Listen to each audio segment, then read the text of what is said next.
ভুল আপনি করেছেন, কত অন্যায় আপনি করেছেন, কত পাপ আপনার হয়েছে, কত মিথ্যা আপনি বলেছেন, কয় ওয়াক্ত নামাজ ছেড়েছেন, কয় লাখ টাকা ঘুষ খেয়েছেন। পাপ যত বড় হোক, যত বিশাল হোক, আল্লাহর দয়ার পরিসীমা তার চাইতেও বড়। আপনার পাপ যদি হয় সাগরের পানির সমান, আল্লাহর দয়া মহাসাগরের পানির সমান।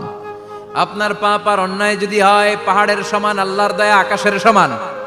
আপনার পাপ যদি হয় আকাশের সমান, আল্লাহর দয়া আরশের সমান। ও আমার গোলাম, তুই তোর নিজেরে যত বেশি ভালোবাসিস, তার চেয়েও আমি তোরে বেশি ভালোবাসি।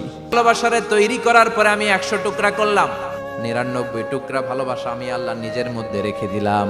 1 টুকরা ভালোবাসা গোটা বিশ্বের সবার মধ্যে আমি ভাগ করে দিলাম। এজন্য আল্লাহ ডেকে বললেন, গোলাম আমি যে তোদের কত ভালোবাসি তোর ধারণা নাই। কত ভুল আপনি করেছেন, কত অন্যায় আপনি করেছেন,